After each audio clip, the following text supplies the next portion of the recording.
Support for this episode of Judaism Unbound comes from the Oshman family JCC in Palo Alto, California, whose vision is to be the architects of the Jewish future. The Oshman family JCC empowers you to experience Jewish paths toward a life of joy, purpose, and meaning through innovative Jewish learning and wellness programs, community building, and initiatives to develop the next generation of Jewish leaders. Learn more at www.paloaltojcc.org. This is Judaism Unbound, episode 289, Jewish Anarchism. Welcome back, everyone. I'm Dan Liebenson. And I'm Lex Rofberg. And today we continue our series exploring Shemitah, the sabbatical year that comes once every 7 years on the Jewish calendar. As we've been discussing, it's a year in which traditionally the land is allowed to rest, but we think it has the potential to go a lot further than that. In addition to letting the land rest, the Shemitah year includes the forgiveness of all debts. And putting those ideas together, we think that there is a connection to the political philosophy of anarchism. And today our guest is somebody who has recently edited a book on the subject of Jewish anarchism. Anarchism, according to the dictionary definition, is a political theory holding all forms of government authority to be unnecessary and undesirable, and advocating a society based on voluntary cooperation and free association of individuals and groups. We're going to dig further into that definition with our guest in just a few moments. Before we start, though, I want to just let you know about the launch of a new project of Judaism Unbound, which we're going to tell you a lot more about in the weeks to come. First of all, we now have a new look, a new logo. You probably saw it on the podcast app that you're looking at right now.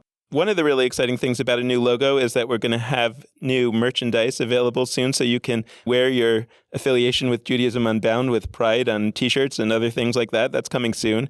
We are actually folding in all of our various projects under the banner of Judaism Unbound being our kind of umbrella name for everything that we do. That's not going to affect the name of this podcast. It is and always has been and always will be the Judaism Unbound podcast. But our various other projects like Jewish Live are going to be now findable via the Judaism Unbound website and are going to be projects under the Judaism Unbound umbrella. We are also extremely excited to announce our new project called the Unyeshiva. It's going to be a digitally driven center for Jewish learning through an unbound lens. You can find out more about the Unyeshiva at www.judaismunbound.com/unyeshiva. That's UNYESHIVA. Or you can just go to the Judaism Unbound homepage and you'll find it there in a click.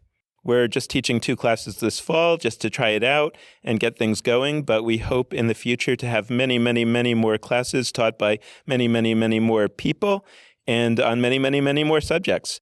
What we've been doing over the last year and a half has been the cocoon, and now it's time for the butterfly to come out. And Unyeshiva is our butterfly, and we're really excited to begin to have a real educational center happening here with both live synchronous classes and recorded asynchronous classes, which are starting from a collection of playlists of podcast episodes and Jewish live videos that we have going on the website there too, and we're going to be adding more and more of those in the weeks to come.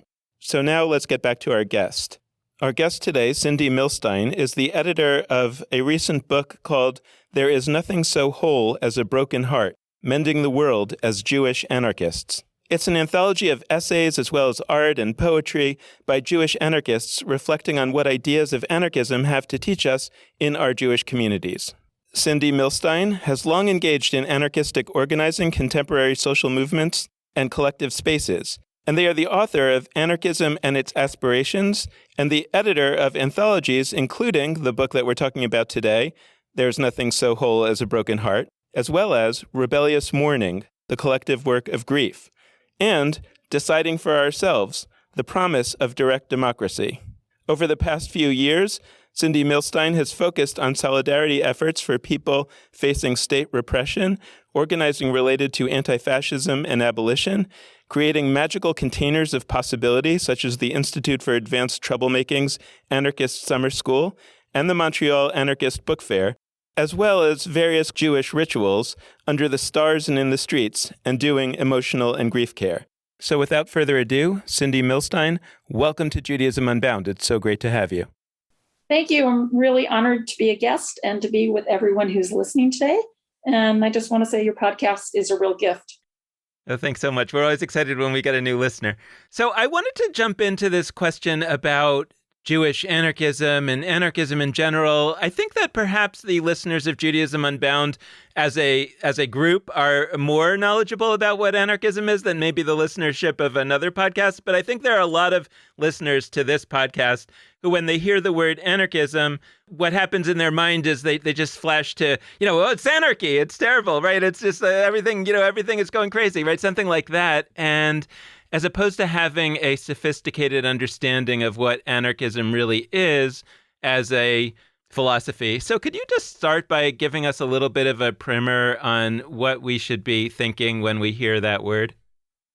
Yeah. I mean, the word anarchy is used a lot to mean chaos or, everything's in awful order. And in a way, I guess most anarchists would probably understand that the world we live in, we're surrounded by, is what feels chaotic to us. And that anarchism is a political philosophy, like other political philosophies, republicanism, liberalism. But what anarchism as a political philosophy understands itself to be is a philosophy of freedom. And I like to think about anarchism as what would it look like to have free people in free communities or free societies, also living in ecological harmony with the non-human world. And how do we do that? How do we balance my own autonomy and freedom with the freedom of those around me? And anarchism is constantly playing with that tension in a good way and asking what forms of social organization and social relationships will allow us to do that in the most meaningful ways, beautiful ways. And so I think there's sort of a dual side to anarchism. On the one hand, there's this profound suspicion of and rejection of all forms of hierarchy and domination. The other side of anarchism, which is in what ways could this be or is this egalitarian or based on relations of mutual aid and solidarity, of collective care, the ability to freely and voluntarily associate with each other, but also feel reciprocal responsibility to each other. And I know this feels kind of silly in a way to talk about, but like forms of love that are super expansive, a love of, humanity and the earth and a sense of everyone deserving dignity. There's a sense within anarchism that can only happen through collective forms of self-determination, self-organization, self-management, self-governance, in a way that we have to do that together. Again, the pandemic moment has really shown us that without taking care of each other, many, many people will be abandoned, die, live, we basically, I guess the other shorthand I would understand anarchism is it's a way of thinking about the whole of life in service of life, in promotion of life, in the production of life, versus against structures that are trying to kill us and the earth. To me, anarchism is nothing except how you practice those ethics, how you try to experiment with them in the here and now. Again, maybe to test some of the things that we think we know and for you to help us understand that they're wrong or maybe they're right. When we think of anarchism, I often think of it in terms of, okay, well, anarchists are people who don't believe in states, who don't believe in authority of men manifested in different ways. Is that just an overly simplistic understanding such that anarchism can accept states and authority and with certain limitations? Or how does that philosophy get translated into countries and police and things of that nature? And then, then there's also, I think, what you were talking about earlier, which is we can think about more the imagined ideal world of anarchism that sounds like there would be a lot of possibilities. It's pretty fundamental to anarchism, like I said, to reject all forms of hierarchy and domination. So that is a rejection of states, nationalism, fascism, colonialism, capitalism.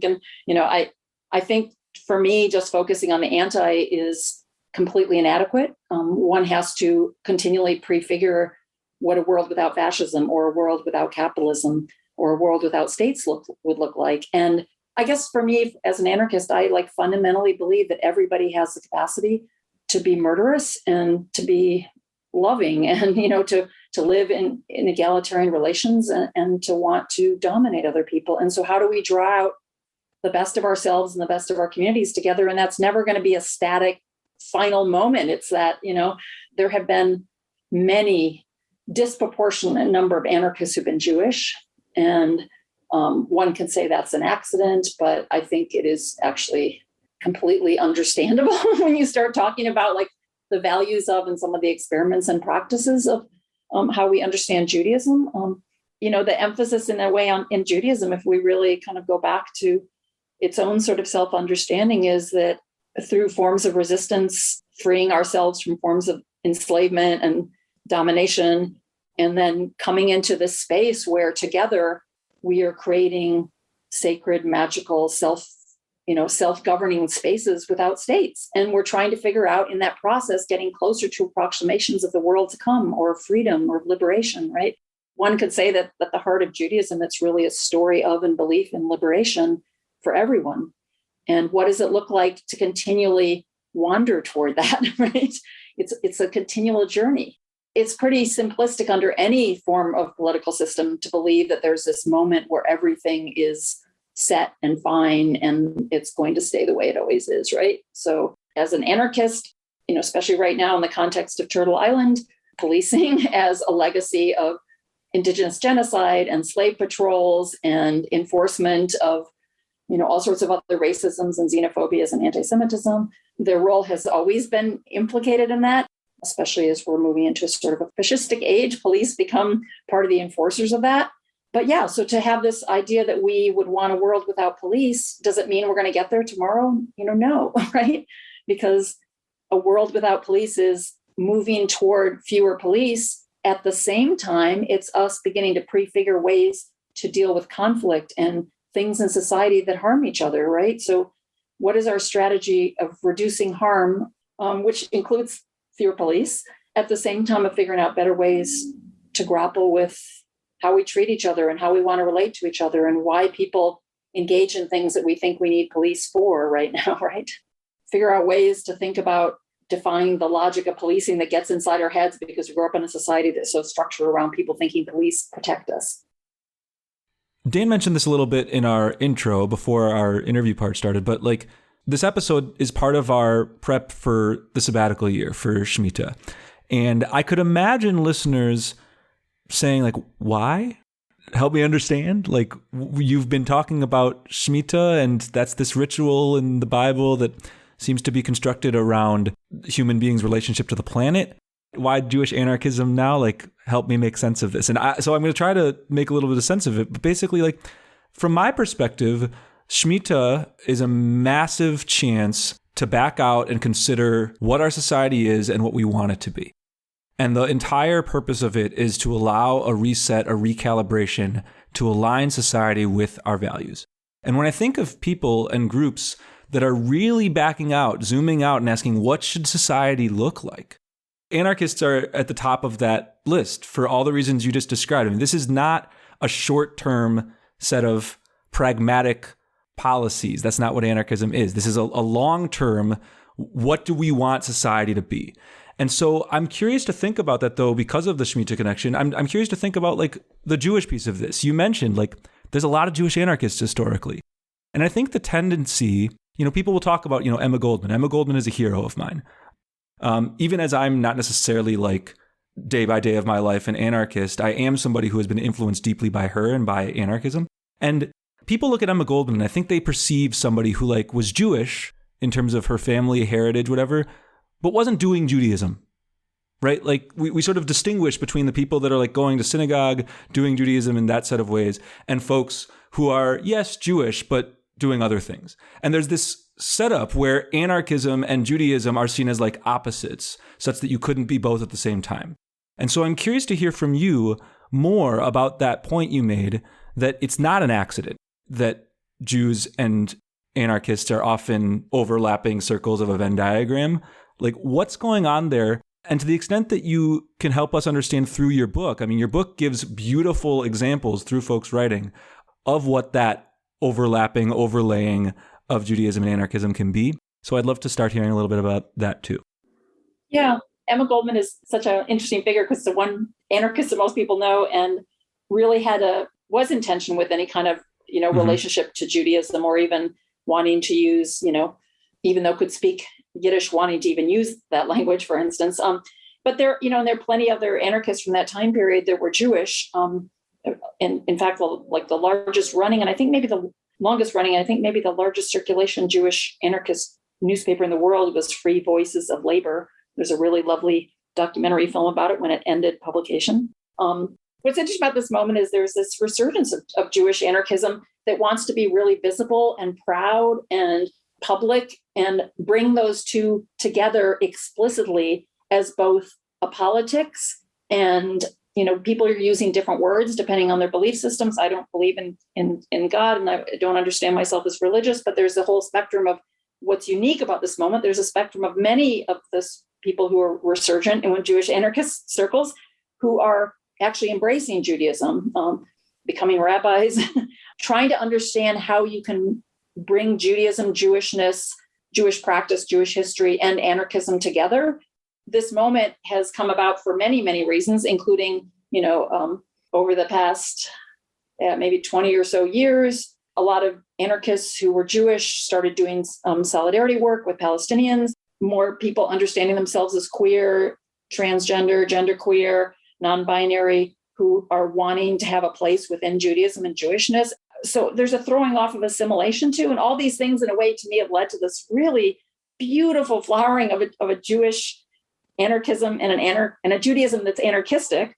But there are actually tangibly thousands of years of experience of surviving hierarchy and domination and forms of genocide and pogroms, right? And colonialism, empires, states, and doing that as a community that involved its own set of beautiful, resilient, connective, egalitarian, a lot of the values I was talking about within anarchism. Jews are really good at having community without states. That has been most of our history, right? That's really different than a system of incarceration that is massively incarcerates dramatic sections of the population, or has a force that's removed from the community that can come in and just shoot someone, right? And leave them lying in the street to die. I think the Jewish anarchism really speaks to, again, what Jews have done for most of our history is we've been really good at creating, tabernacles, these temporary spaces where, like, while we're here together, we're going to self-determine what we need and what we want in the context, in this moment, in harmony with the natural world, which is, our calendar. A lot of the Jewish anarchists, for instance, right now are reclaiming time and calendars, including Shemitah, as you're bringing up, because they want to, and this is a real distinct turn in Jewish anarchism, they want to go back to those and understand how within those there is the call to step away, for instance, like re-engaging with Shabbat and understanding that as, wow, there's something like approximately 25 hours out of every 7 days where we remove ourselves from sort of the logic of capitalism, reconnecting to what we understand as sacred and each other. Right? And I was joking with some friends, we were all talking about all the different kinds of rituals and holidays and celebrations and practices of, Shiva and marking grief and marking passages of life. If you add all those up, even in a year that's not a Shemitah year, there's very few times in a day, much less a month, when there isn't Jewish time. If that makes sense, right? And all that Jewish time is asking us to stop and spend time and mourn in ways that capitalist state of society does not allow us to do, right? Or to stop and to spend time to educate ourselves in a way that the hierarchical structures of education don't allow us to do, or, right? All these different, think about what forgiveness means, or what joy means, right? Or what the trees mean at this time of year. In Judaism, there isn't anything stable, really. There's this constant questioning and reinterpretation, and together through our practices, our traditions, our written word, our reinterpretations, our dialogues, our communities, we come up with better approximations of freedom and the truth. We don't need to look outside ourselves to someone to tell us to legislate that in some capital far away from us. We're constantly practicing what it means to determine our world together and what our values are. And that's so resonant with anarchists, right? Yeah. So I want to hone in really specifically on the resurgence you're describing, because I hear you talk about there's a resurgence in Jewish anarchism, and A, that energizes me, and B, I could imagine people being like, wait, like where? Like, and what? And who? Because sometimes projects being led by Jewish anarchists are like called things that have the word anarchism in the title. A lot of the time, I think they're not. And I'll speak for myself. Like, it didn't even occur to me that a bunch of things I love that are fledgling projects in the Jewish world, like, thought of themselves as anarchism. But for people out there who are hearing you say that and they're like, cool, resurgence, great, like, who's doing it, where? I think that would be, just some examples would be really helpful. So, yeah, right now where you see it is, there's one piece in the book where the folks that started a group called Rage, which is pronounced like angry, rage, but it is RAYJ, Rebellious Young Anarchist Jews. But they talk about, as teens going to a Jewish camp that was Zionist, and when they understood they were against it, they were told they could self-organize everything. And they talk beautifully in this piece about being able, the freedom to self-educate and do things cooperatively and collectively, and how wonderful that was. And then they mentioned Palestinians, and, no, that was where your self-organization stops. And out of that, they tried to work within sort of the structures of, sort of the organized, Zionist Jewish institutional, like lefty progressive institutions. And they realized they couldn't do that, especially when Pittsburgh happened. And so they formed this group, and they've done some beautiful art and writing. And they ended up doing something, for instance, where they thought, okay, as Jews, another thing we have a lot of experience at, more than most people, is fighting forms of fascism. And so how can we draw on that history of resilience and survival and understanding how to mourn and get through it? And they created a whole beautiful packet on how to do an anti-fascist Shabbat. And they asked people to do it in as many places on the same night as possible. And I ended up doing one in Montreal with some friends. And it was totally lovely to do, to really spend Shabbat together with people I love, but also really be focusing on us understanding our role as what does it mean to fight fascism at this moment. Our rituals can become infused again with this journey toward a better world explicitly. So yeah, how do those things percolate out, right? Almost all the resurgence of anarchism right now too, the Jewish anarchism is both feminist and highly queer. But through that sense of like wanting to sort of queer the spaces of how Judaism happens, a lot of anarchists have been saying, hey, we don't need to be in a synagogue, or we don't need to be with a rabbi who doesn't reflect our values inside a building. We can do it ourselves together. And I've created a bunch of spaces as with other people, or gone to a bunch of spaces where people have created together. And not everyone that comes, most people that come are not anarchists, right? But I don't know, every time I've done something where you open up space, people come to it, and afterward they're just like, I'm just hungry for more of this singing together under the stars, having conversations about, mourning together or reconnecting with the natural worlds. These rituals are powerful, right? They speak to something somatically and emotionally and intellectually, politically. But anarchism is basically a little baby of a political philosophy. It has had only a couple hundred years of practice, and so we're, as Jewish anarchists, we're trying to grow the Judaism part of anarchism within it, right? And right now, I think it's so much more beautiful than the original Jewish anarchists, which we want to go back to. It's more expansive and inclusive and caring, and what's powerful about it for us now is we're going back and saying, hey, for thousands and thousands of years, as an anarchist, anarchism does not support me through the whole of my life. It does not have rituals for what happens when there's loss.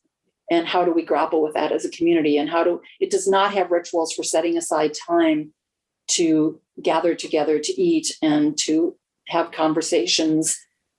It does not have a day like a holiday. Like I was really struck by that this year by Passover, Pesach.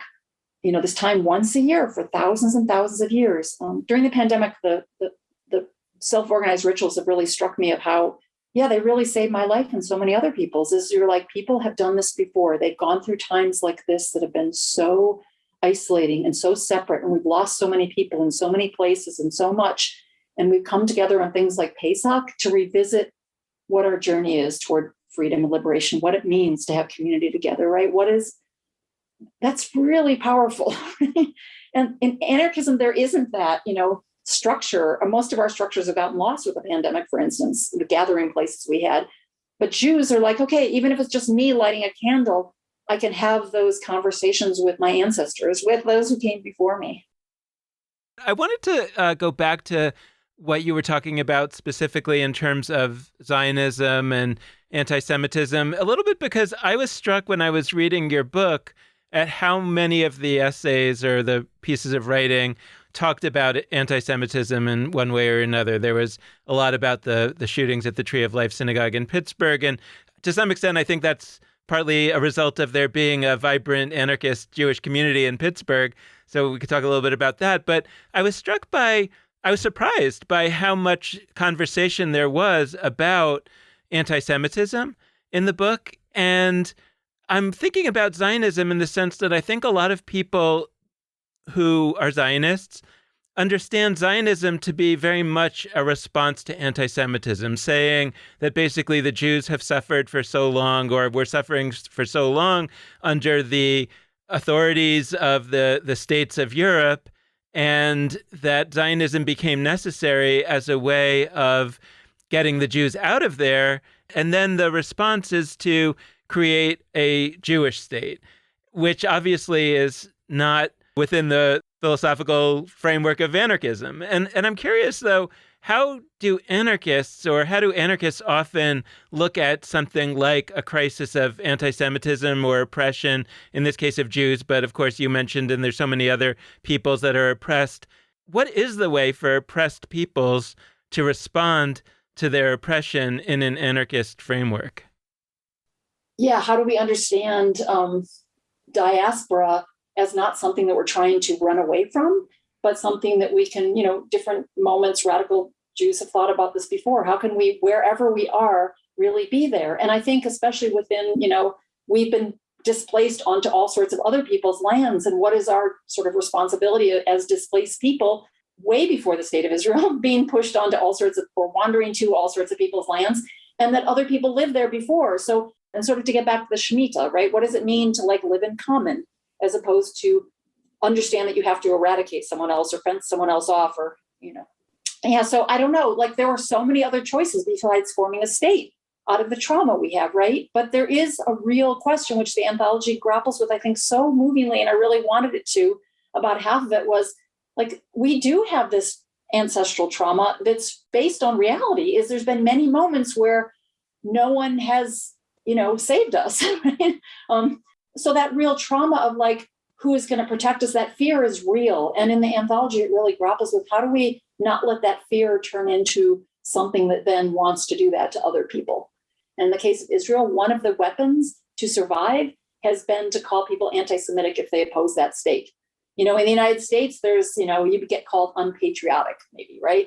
So every state comes up with its wedge to get people to feel guilty and to not, have to, they set the agenda. And I was like, no, part of the anthology's message again is what would it look like for us to set the narrative and for us to say what our trauma is and not shy away from our own trauma, but also not have to have it be a Olympics with other people's trauma, right? I mean, the United States, anti-Semitism, anti-Indigenous sensibilities, and anti-Blackness have been part of the structure of U.S., what I would call U.S., we could call it white supremacy, white nationalism, white Christian supremacy, but it has been there all along. This is not a new thing, right? And so even just to go back to the history of this continent, we can say anti-Semitism has been interwoven. It has a different role maybe than anti-Blackness. It does, right? But it kills people, it hurts people. And the way to protect ourselves is to form solidarity with other peoples who are being killed by fascists, whether that's immigrants, brown people, Black people, people with mental health challenges or disabilities, trans people, queer people. The fascists have a long, long list, and they bunch us all together. And then they walk into spaces, Black churches, mosques, synagogues. They walk into places where they think they can find the people that they hate at the moment, and they kill them. And as anarchists, we take solidarity so seriously, and it becomes a basis. Instead of a citizenship, we have a sense of solidarity with each other and wanting together to figure out how to self-govern and self-determine, right? So yeah, I don't know. I really wanted the book to powerfully name anti-Semitism and not, it actually, I think, says anti-Zionism very little in the anthology. I also wanted to separate it from, as Jews, why does everything have to revolve around us having to either defend or decry the state of Israel and whatever, or what it's doing? And I wanted to show, humanize what it means to be in this long tradition of being Jewish and being radical and being feminist and being queer. And what does that mean for this moment in time? And I think there's 7 or 8 pieces about Pittsburgh, what it meant in that moment of time. I know you also talked about this on the show you did, I listened to about the Tree of Life, synagogue murders.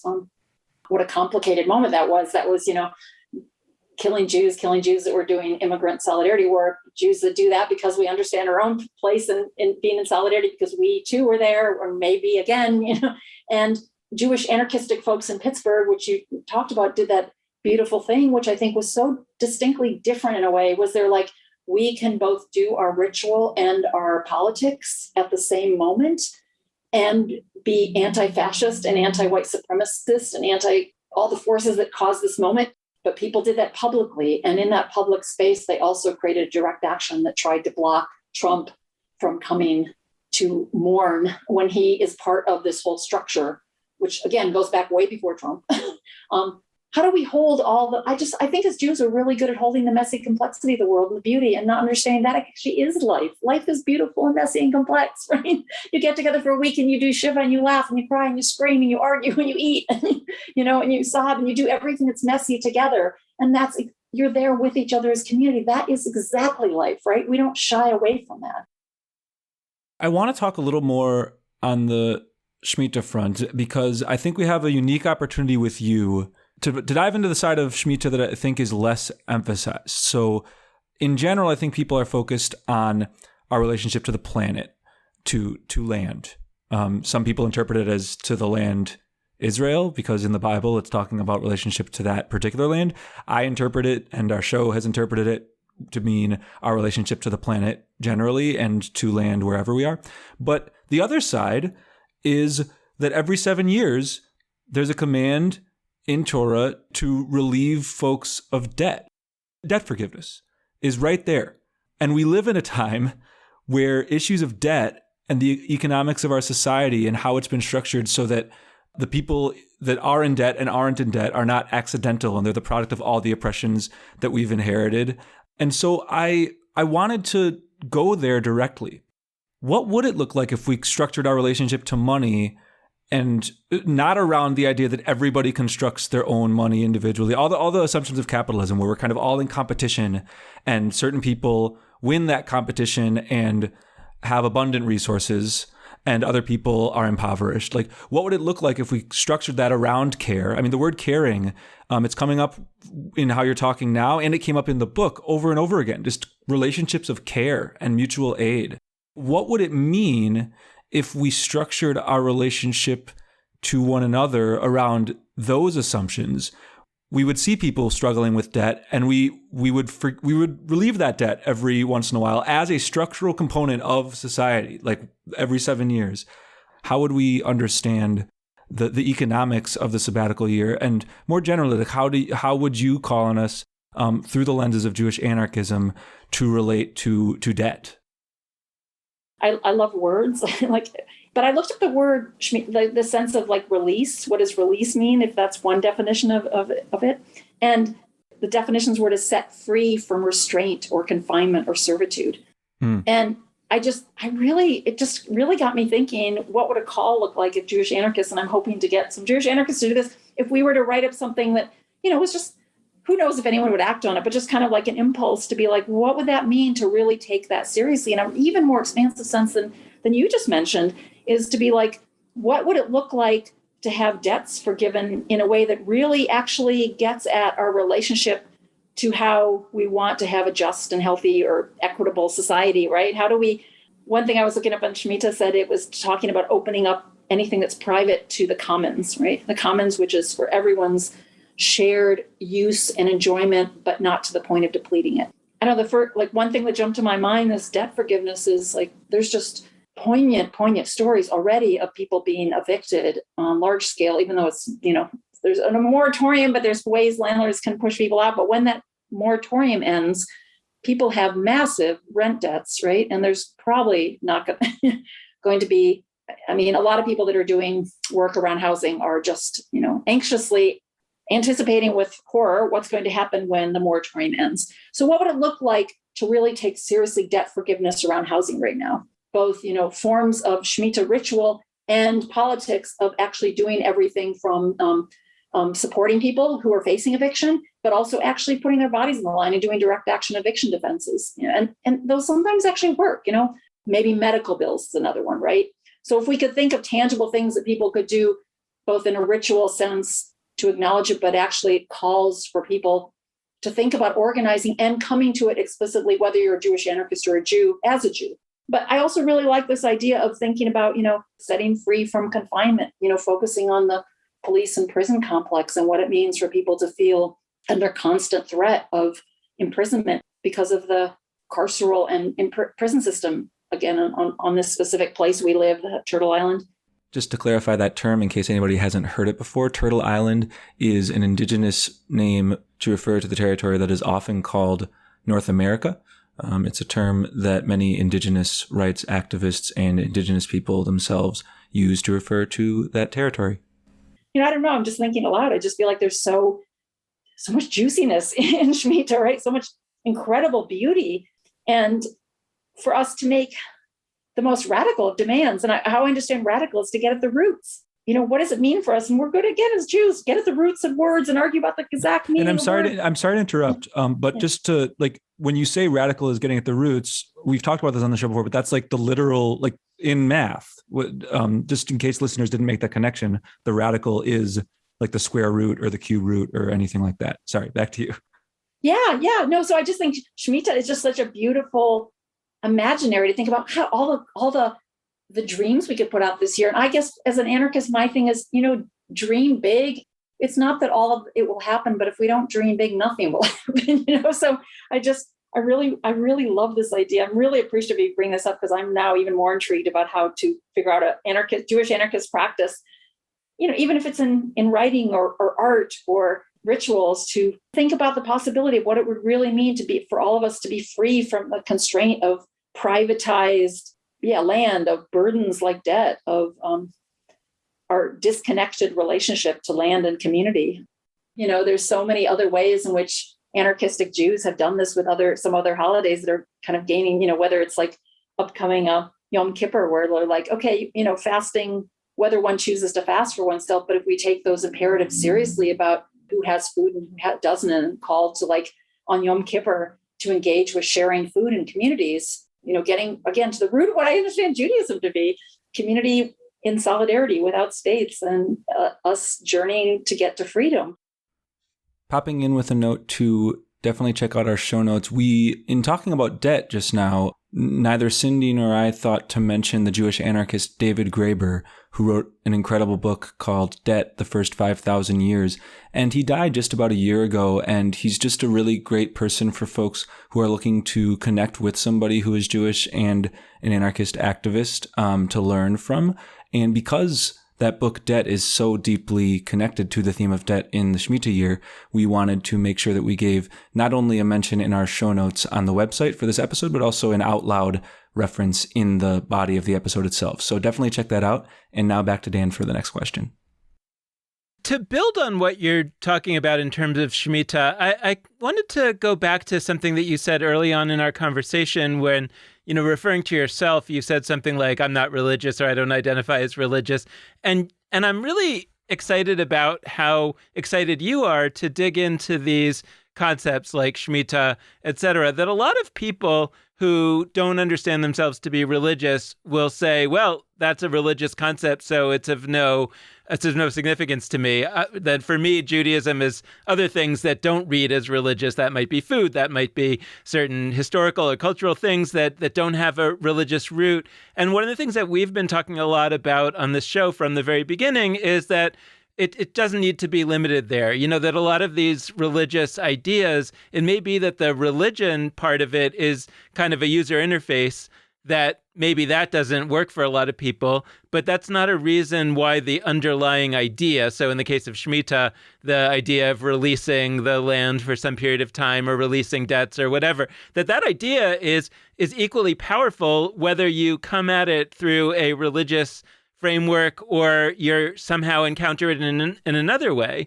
And I'm wondering if the degree to which you embrace that approach has something to do with anarchism. Like, is there some way that anarchists, as a rule, relate to the product, so to speak, of non-anarchistic society and have, as part of anarchism, the capacity to sort of dig into those things that might have an unfortunate provenance, but we can still resuscitate them? And is there an anarchist way, or I should probably say, are there anarchist ways to do that?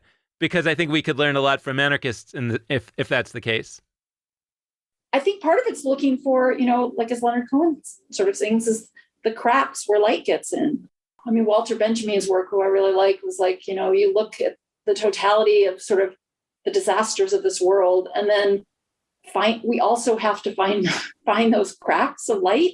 I think as anarchists, we're like, okay, we find those cracks of light and we push them open as much as we can. Is it possible to ever unshatter the world? Maybe not, but shouldn't it be the right thing to do in this world to try as much as possible to find those glimpses in the here and now and open them up? I think both through Judaism and through anarchism, as we're not waiting for some like afterlife or some other future time. I don't even think you said at one point, anarchism has got the long-term game in mind, which sure, in a sense I have. I would love to live in a world without states. But then I also know there are places right now where people are. I also think within Judaism, has it ever been a time when people haven't, maybe that's our actual lived practice of having to make community without states or without being seen as part of different, political bodies, as we've always been seen as our own sort of community. And as part of that, if it was just a religion, we would never have stayed together. I think it has to be about, food and art and ways of talking and ways of thinking and ways of, the ways we've responded to people attacking us, et cetera, the ways we've survived, all those things combine. And so people come into Judaism through all sorts of directions. I feel like I came into anarchism from ethics that came from Judaism, but I didn't understand them so clearly. I understood my anarchism much more clearly before my Judaism in a way. And I kind of feel like I can go back and go, oh, I see, I can understand now why Emma Goldman can pretend she wasn't Jewish, but whoa, she's, so much of how she thinks or acts is precisely a cultural phenomena from Judaism, right? So why deny that?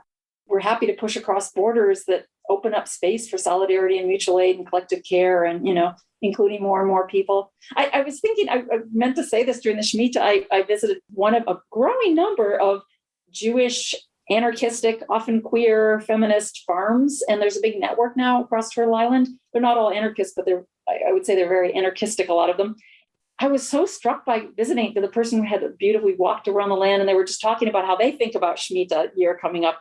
And they were like, we were physically looking at the land, and they were talking about the group of them living on that land, having actual conversations about both the long-term vision of what it means to decolonize and common land, and what it means in this coming year to actually take seriously some of the imperatives or rituals or, obligations of Shemitah. And so, pointing to corn, it was so beautiful to see it visualized. But at one point we were walking around and they were talking about how they would have been connecting with neighbors, and some friends might buy an adjacent piece of land.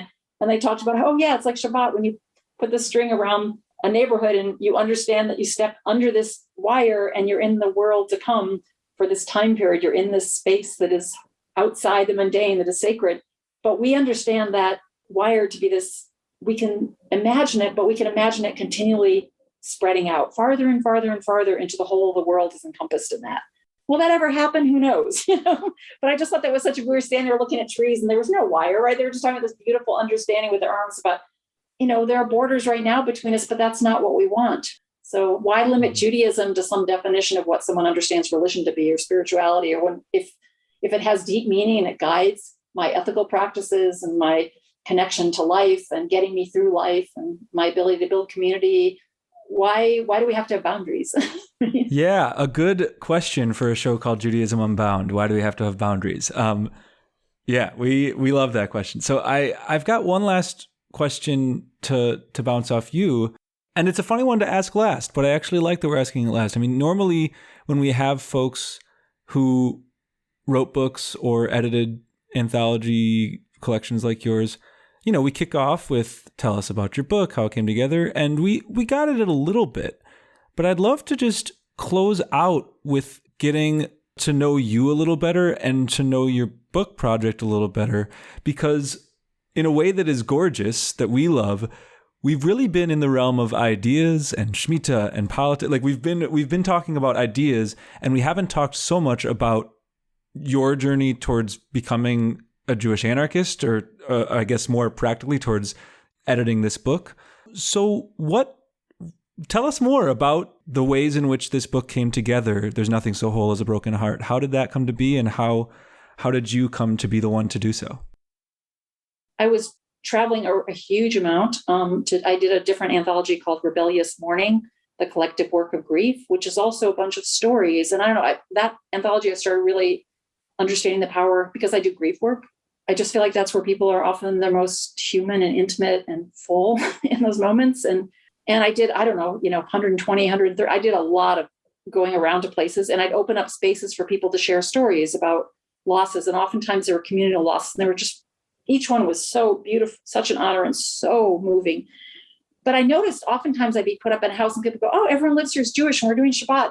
I grew up in a very culturally and ethically Jewish household, and also a household that believed and trusted in my ability to self-organize, and one that believed in seeing the light in the cracks and going for it and experimenting with that in practice. So I feel like I was doing this before, but I feel so sad that I didn't grow up doing Shabbat.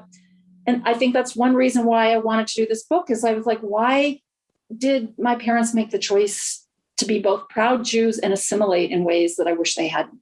The sorrow of the choice that was made before we had a choice for people to assimilate. Yeah. So I started going around and people were doing, we're doing Havdalah. And I was like, oh my God, this is so beautiful. Or we're just hanging out for hours singing songs. And I just was could feel my body healing or mending, and the power of that connection. I'm like, well, even if this isn't a religious thing, wow, that's what a great thing for a religion to say, everybody, you have to get together every Friday night, whether you like each other or not.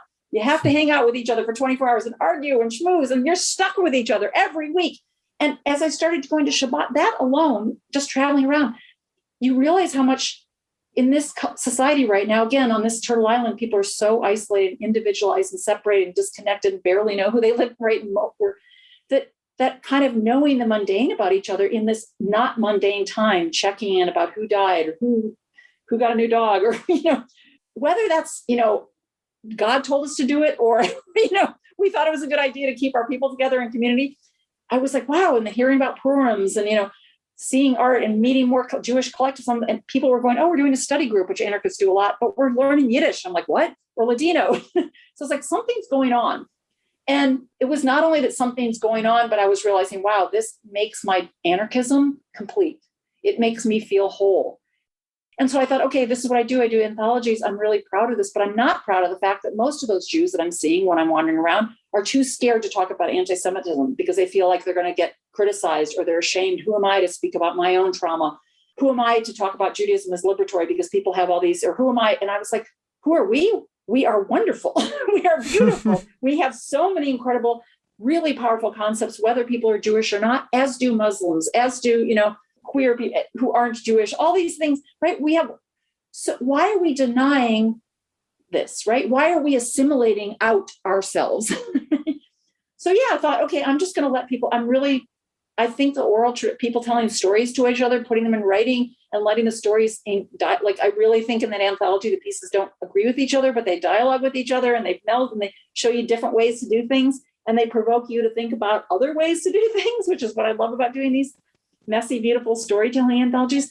But I wanted people to hear each other's stories and realize it's okay to talk openly about our hurt and how we deal with it. It's okay to talk about the creative ways we've done ritual, or how coming back to being Jewish, my own experience, there's many stories in there of people reflecting on their own experiences of rediscovering or uncovering or unassimilating, right? And I make anthologies as political interventions. Anti-Semitism is going to kill people. It already has. I want to fight it. I'm an anti-fascist. I want to name it, and I can do that in an anthology. I want to show the beauty of what it means when you bring queer and transness into and anarchism and Judaism together. You used on another show, I think you said the meaning of Hebrew is between the word. Mm-hmm.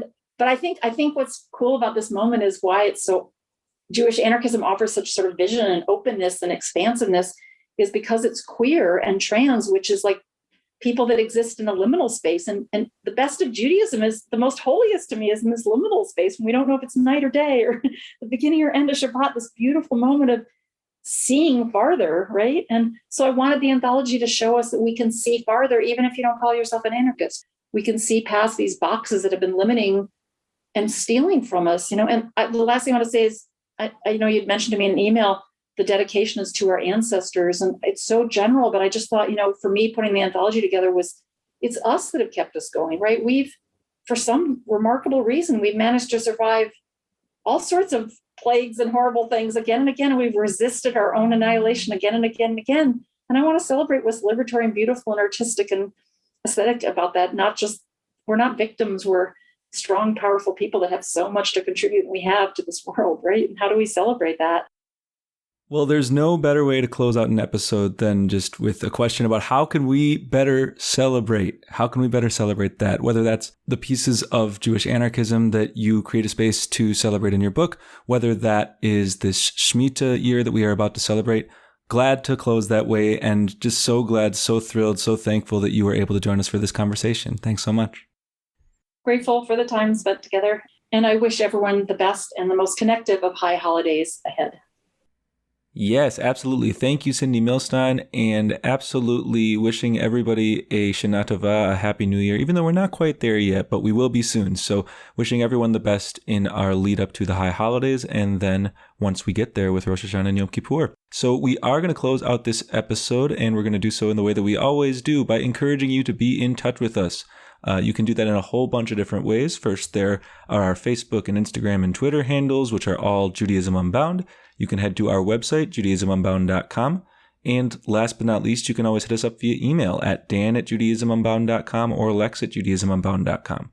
We also are deeply appreciative of any amount you are able to set aside and send our way on a donation front, and you can do that via judaismunbound.com/donate on either a monthly recurring basis or just as a one-time gift. And also, as Dan mentioned at the top, we, not on the donation front, but we have our classes, our Unyeshiva classes that you can sign up for, which you can find at judaismunbound.com/unyeshiva. That's UNYESHIVA. We are thrilled to be offering those classes this fall, and we would love to have you participate. So check those out. And thank you so much for listening to this episode and to our Shemitah series of episodes that are leading into Rosh Hashanah. And with that, this has been Judaism Unbound.